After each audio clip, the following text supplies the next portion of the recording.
The clock on my dashboard read 11:47 p.m. when I finally pulled into our driveway. Another 16-hour day at the consulting firm, another client crisis that somehow became my emergency. I sat in the car for a moment, letting the engine tick as it cooled, watching the warm glow spilling from our dining room windows. Sarah's monthly girls' night was still going strong. I grabbed my laptop bag and trudged toward the back door, fishing for my keys. The plan was simple: grab a beer from the kitchen, maybe say a quick hello to the ladies, then disappear upstairs to collapse. Sarah always got a little louder with her wine, and her friends matched her energy drink for drink. The back door opened silently. I'd oiled those hinges last weekend. I stepped into the kitchen, setting my bag down carefully on the counter. The refrigerator hummed, ice clinked in glasses, and then I heard my name. Honestly, Tom is just so predictable. He has no idea. I froze with my hand on the refrigerator handle. Sarah's voice carried clearly from the dining room, that familiar laugh threading through her words. Last Tuesday I told him I was working late on the Henderson account, and he actually said, "Drive safe, honey," when I left to meet David at the hotel. Another laugh, sharper this time. It's almost too easy. The blood drained from my face. I stood perfectly still, trying to process what I'd just heard. David. The name hit me like a physical blow. Wait, David from your office? Jennifer's voice cut through the laughter. Sarah's college roommate? Always the one to ask the probing questions. The very same. Sarah's voice held a pride that made my stomach turn. 6 months now. He's everything Tom isn't. Spontaneous, exciting, dangerous. When he texts me, I actually feel something, you know? Not like when Tom kisses me goodnight while I'm reading work emails from David on my phone. The women erupted in laughter. I heard the clink of wine glasses, someone refilling drinks. My wife was describing my marriage like it was a comedy routine. But how do you keep it secret? This voice I didn't recognize. Must be Kelly, Sarah's new friend from yoga class. Her tone was curious, almost admiring. Tom? Sarah's laughter was loud enough to make me wince. Tom notices spreadsheets and server configurations. He couldn't find a clue if it was highlighted in his project management software. Last week, I came home from the Marriott still smelling like David's cologne, and Tom just asked if I wanted to order Thai food. My legs felt weak.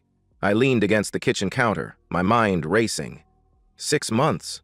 She'd been lying to my face for 6 months. The best part is that Tom is so safe, so reliable, so utterly predictable that he'd never even think to question me. He trusts me completely. It's actually kind of pathetic. The laughter that followed felt like knives. My phone. Without thinking, I pulled it from my pocket and opened the voice recorder app. My hands were shaking, but I managed to hit record. I swear, sometimes I think he's more in love with his work than with me anyway. Sarah's voice continued, slurred from wine. Makes it easier to justify, you know. If he paid half as much attention to me as he does to his clients, maybe I wouldn't need to find it somewhere else. That's not fair, Sarah. Jennifer's voice carried a note of concern, the first hint of conscience I'd heard from any of them. Tom's a good guy. Exactly. He's good. He's safe. He's boring. Sarah's words cut through Jennifer's weak defense. David makes me feel alive again. When he looks at me, I feel like I'm 25 again, not some suburban housewife married to a man who schedules our date nights in his calendar app. I crept closer to the dining room, staying in the shadows. I could see them now. Sarah gesturing with her wine glass, her face flushed and animated. So what's the plan? Kelly leaned forward, her voice dropping to a conspiratorial whisper. Are you going to leave, Tom? God, no! Sarah's response was immediate and firm. Tom's got the house, the savings, the stability. David is fun, but he's not divorce material. This is perfect as it is. I get excitement on the side and security at home. The casual cruelty hit me like a physical blow. I wasn't even a person to her anymore. I was a resource. Besides, Sarah added with a sly smile in her voice, the prenup Tom insisted on would leave me with nothing if I cheated. Little did he know I'm not the gold digger type. I'm the have my cake and eat it too type. More laughter. I stared at my phone's screen. 7 minutes and counting. "You're terrible," Jennifer said, but her tone was amused rather than disapproving. "Poor Tom." "Poor Tom, nothing." Sarah's voice turned defensive, sharp. "He's getting exactly what he signed up for. A wife who keeps house, looks good at company events, and doesn't ask too many questions. If he wanted passion, he should have married someone else." I'd heard enough. I ended the recording and slipped back through the kitchen, my heart pounding. I grabbed my laptop bag and headed for the garage. The garage was dark and cool. I sat in my car, staring at the phone in my trembling hands. 8 minutes and 17 seconds. 8 minutes that had just destroyed everything I thought I knew about my life. I played it back, listening to my wife's voice describe our marriage like it was a joke. Hearing her friends laugh at my trust like it was a character flaw. David. 6 months. The Marriott. The prenup. I sat in the darkness, playing the recording over and over, each word carving deeper into my chest. But somewhere beneath the pain, something else was growing. Something cold and calculating. Sarah thought I was predictable. She thought I was safe. She thought I was too naive to ever figure out what she was doing. She was about to learn how wrong she was. The next morning, I woke up at 5:30 a.m. as usual. Sarah was still asleep, her face peaceful in the early light. I watched her for a moment, this woman I'd shared a bed with for 10 years, and felt nothing but cold detachment. I went through my morning routine mechanically.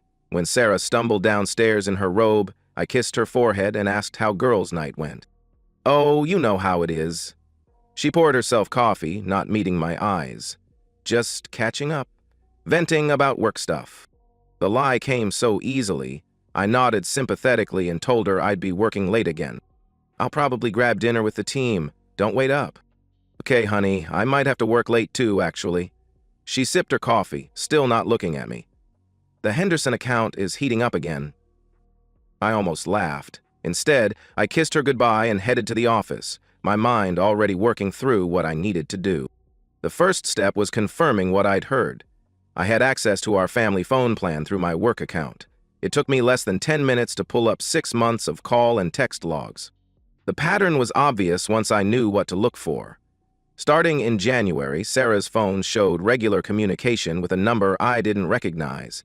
I cross-referenced it with our company directory. David Chen, Regional Manager, Sales Division. Next, I checked our shared location app. Sarah's phone showed a troubling pattern. Every Tuesday for the past month, her location pinged at the downtown Marriott during work hours. The timestamps matched perfectly with her client meetings. By lunch, I had a timeline. By end of day, I had a plan. I called my lawyer first. "I need to understand the infidelity clause in our prenup, what constitutes proof, and what the consequences would be."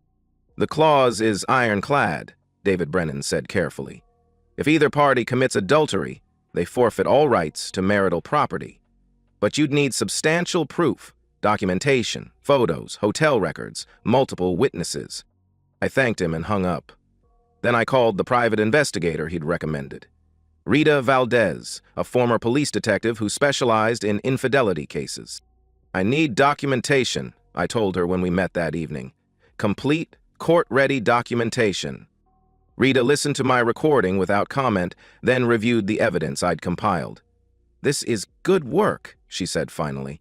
"You've got the timeline, the patterns, the communication records. I can fill in the gaps. Hotel records, workplace surveillance, photographic evidence." She quoted me a price that would have made me wince a month ago. Now it seemed like a bargain. "I'll need 2 weeks, maybe 3, and I'll need you to maintain normal routines. No changes in behavior, no confrontations." The next 2 weeks were surreal. I went to work, came home, made conversation with my wife about our respective days. We watched Netflix together, went grocery shopping, had dinner with friends.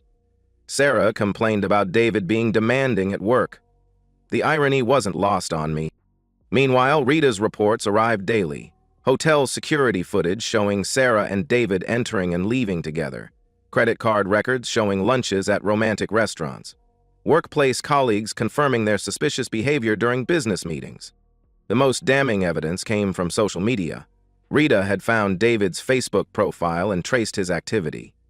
He'd been married for 8 years, had 2 young children, and according to his wife's posts, traveled frequently for regional conferences that aligned perfectly with Sarah's late nights. "He's done this before," Rita told me during one of our evening meetings. "I found records of a previous affair 3 years ago. His wife, Linda, took him back, but she's been posting passive-aggressive comments about trust ever since."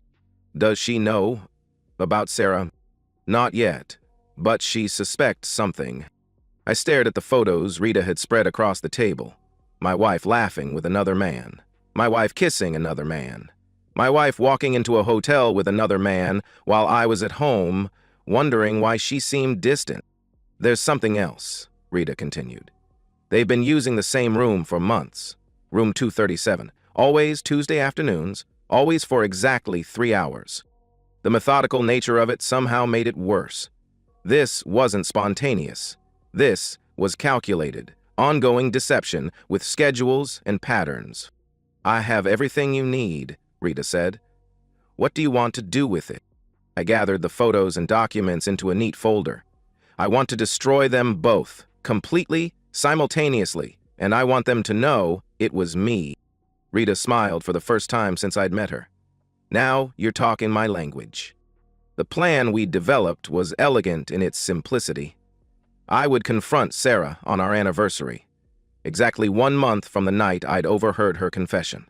The same night, Linda would receive an anonymous package containing proof of her husband's affair.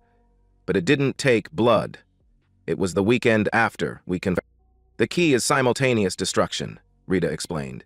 "If you take them down one at a time, the survivor can prepare.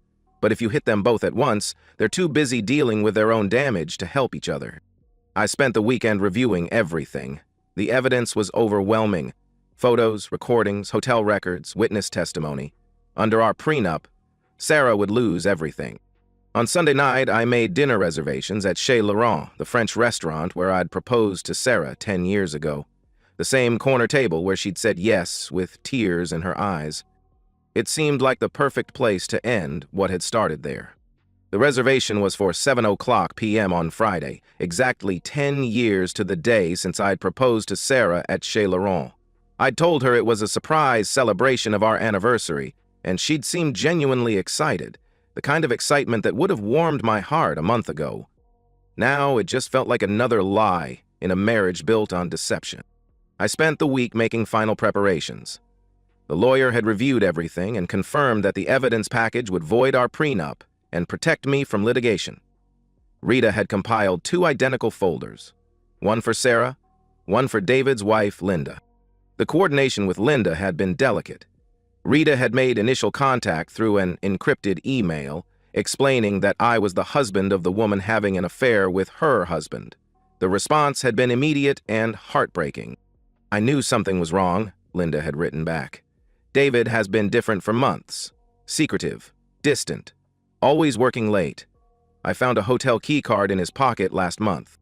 We'd arranged to meet at a coffee shop near her kids' school.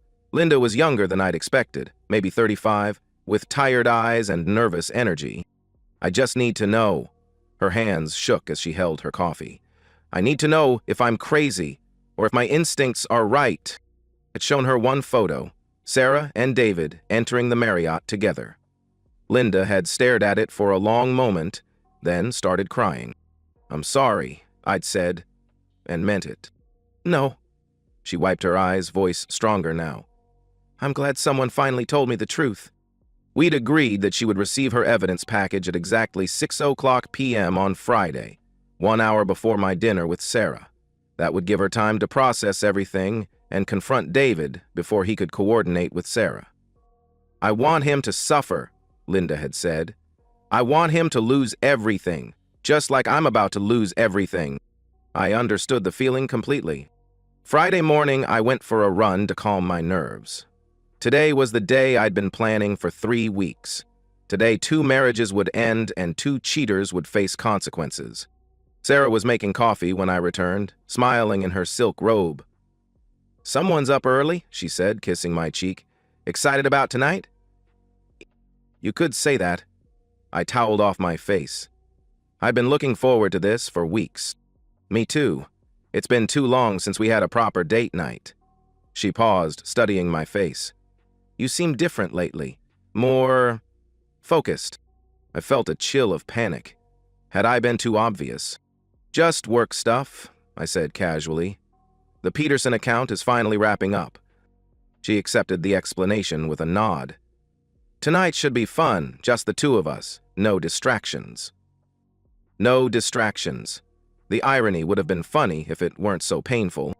At 3:00 p.m., I sent the final text to Rita. Green light for tonight. Proceed as planned. Her response was immediate. Package delivered to Linda at 6:00 p.m. I'll be nearby if you need backup. At 5:30, I drove home to change. Sarah was applying makeup at her vanity, wearing a black dress I'd bought her last Christmas. Terse, chattering dicks dodged, twisted as a bull. You look beautiful, I said, and meant it despite everything. Ed, thank you. She smiled at me in the mirror, the same smile that had once made my heart race. The drive to the restaurant was quiet. Sarah held my hand and chatted about mundane things while I focused on driving. My phone buzzed once. A text from Rita confirming that Linda had received her package and was handling it as discussed. David's world was ending right now, and he had no idea.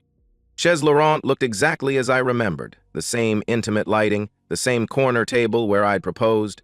The hostess seated us with a smile and congratulated us on our anniversary. 10 years, Sarah said, raising her wine glass. Here's to 10 more.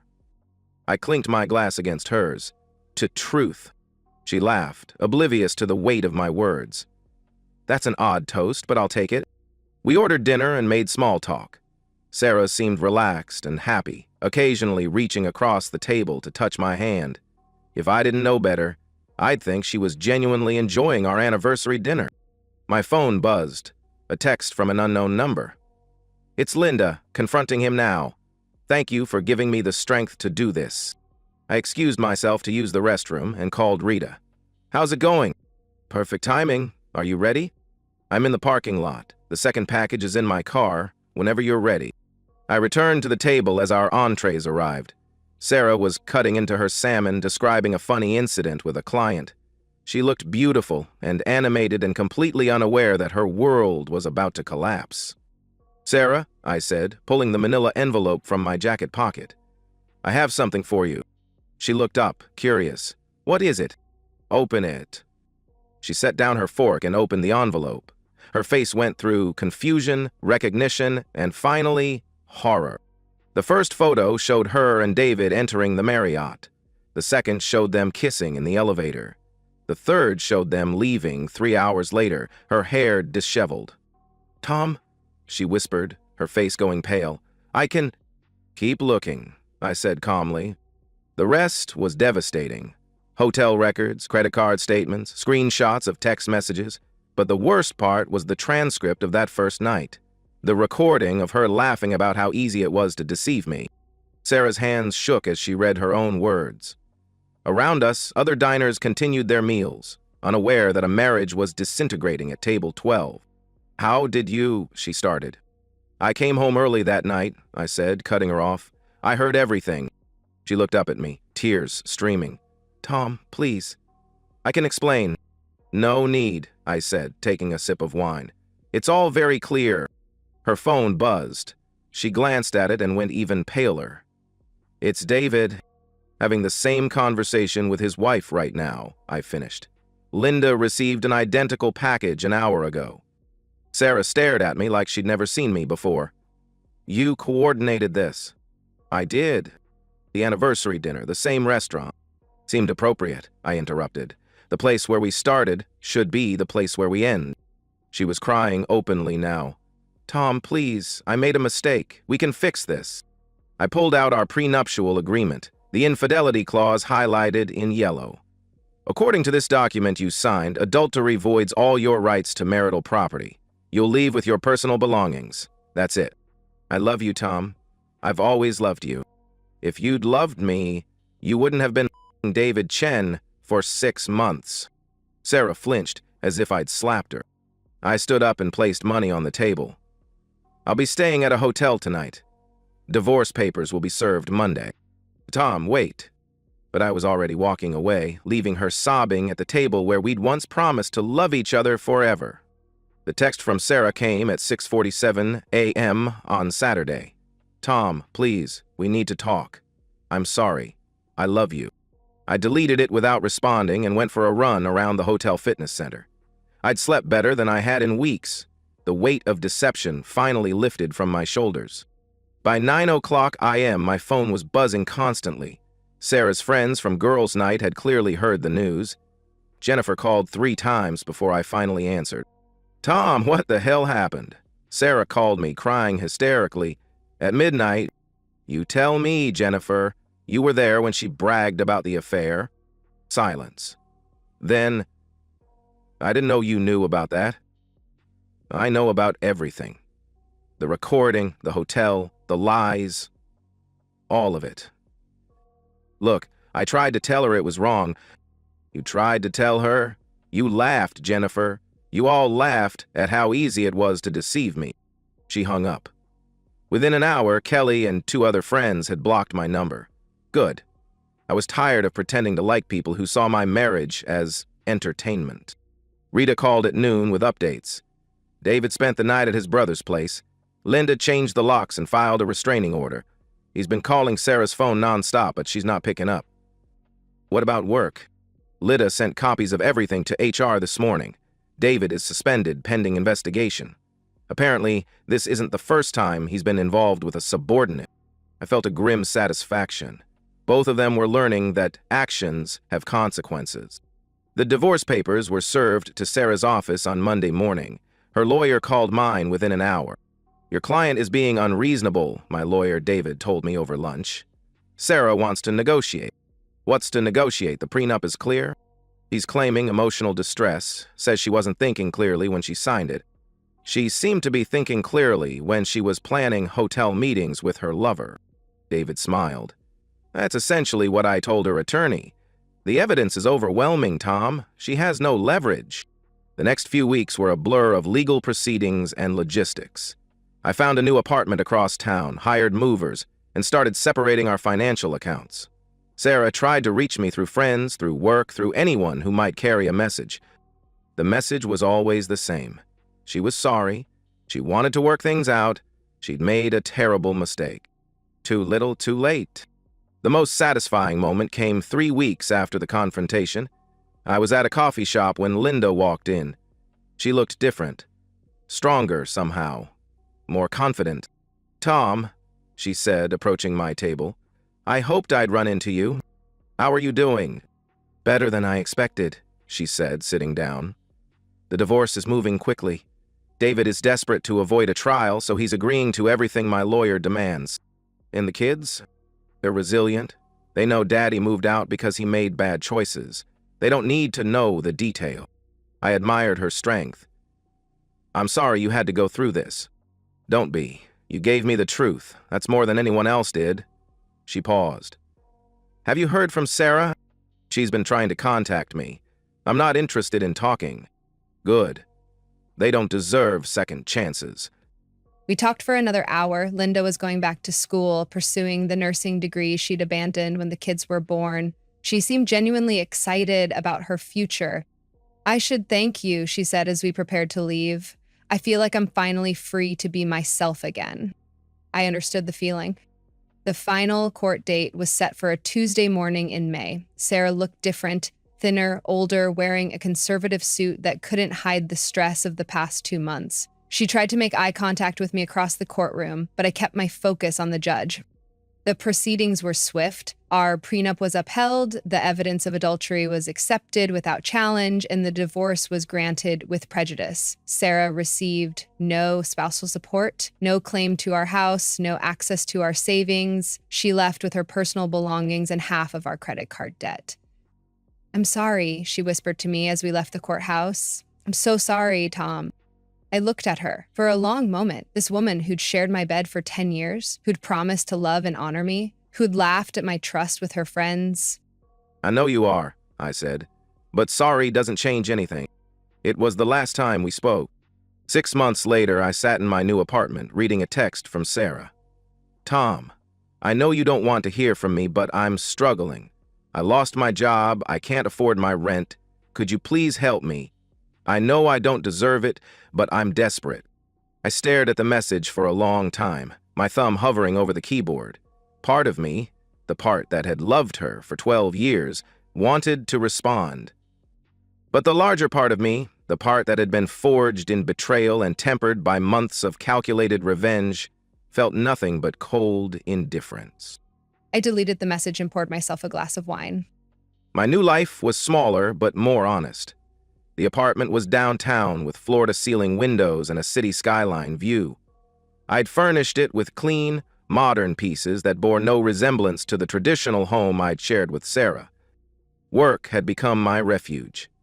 The Peterson account had expanded into a multi-year contract. My colleagues had been supportive during the divorce, especially after word got around about what Sarah had done. I'd started dating again, cautiously. A few coffee dates, a couple of dinners, nothing serious. I found myself hyper-vigilant about inconsistencies in stories, about phones being turned face down, about last-minute plan changes. The ability to trust completely had been permanently damaged, but I was learning to live with that. Linda and I had become unlikely friends. She'd graduated from nursing school and was working at the children's hospital. Her kids were thriving, and she'd started dating a divorced teacher from their school. We met for coffee once a month, two survivors checking in on each other's progress. "You look good," she told me during our most recent meeting. "Relaxed." "I feel good," I admitted. "Different, but good." "Any regrets about how we handled it?" I considered the question. About the method? No. They deserved to face consequences. About the marriage ending? Sometimes. But not about protecting myself. She nodded. I used to feel guilty about destroying David's career. Then I remembered how many nights I spent wondering if I was crazy. He chose to risk everything for an affair. I just made sure he lost it. David had been terminated and was working at a smaller firm for half his previous salary. Word had spread through the industry about his inappropriate conduct. He'd tried to reach out to me once, claiming Sarah had seduced him. Had ignored it. Grown men make their own choices. Sarah had fared worse. Her friends from girls' night had distanced themselves from her. She'd been fired after the divorce proceedings became public. Apparently, her affair with David had violated company policy. Last I'd heard, she was working retail and living in a studio apartment. Jennifer had mentioned that Sarah was seeing a therapist and had joined some kind of support group. "She asks about you," Jennifer had said. "She wonders if you're happy." "Tell her I'm fine," I'd replied, "and tell her to stop asking." The truth was more complicated than fine. I was free, financially secure, and professionally successful. I had good friends, interesting work, and respect from people who mattered. But I was also changed in ways that weren't entirely positive. I'd become harder, more calculating, less willing to give people the benefit of the doubt. The part of me that had been capable of complete trust and unconditional love had been surgically removed. Sometimes I wondered if that made me a lesser person. Other times I thought it made me a more honest one. The recording from that first night was still on my phone, filed away in a folder I rarely opened. I'd thought about deleting it many times, but something always stopped me. Tonight, finally, I deleted it. I was sitting on my balcony, looking out over the city lights, when my phone buzzed with another text from Sarah. "I know you won't respond, but I want you to know that I understand why you did what you did. I deserved it. I hope you find happiness. I hope you find someone who deserves your love." I read it twice, then deleted it like all the others, but this time I felt something I hadn't experienced in months when it came to Sarah. Closure. Not forgiveness for what she'd done, that would never be possible, but acceptance that it was over, that I'd moved beyond the orbit of their betrayal. The next morning, I realized I hadn't thought about Sarah or David in over a week. My life had finally moved beyond what they'd done to me, or what I'd done in response. I was no longer defined by their betrayal or my revenge. I was simply a man who'd learned that some betrayals are unforgivable, that protecting yourself sometimes requires ruthless action, and that choosing yourself over a relationship built on lies was the only path to genuine peace. I had my freedom and dignity. I'd learned what I was capable of when pushed to my limits, and I'd discovered that rebuilding from the ashes of betrayal, while painful, could lead to a life that was entirely my own. The final image was me alone on my balcony, no longer lonely, having refused to be anyone's fool, finding strength in the knowledge that I controlled my own destiny. And that's the end of today's story. If you enjoyed it, please give this video a thumbs up and drop a comment below. Your support helps the algorithm push my content further. If you're new to the channel, don't forget to hit that subscribe button. It really helps me keep creating more stories for you. Thanks for watching, and I'll see you in the next one.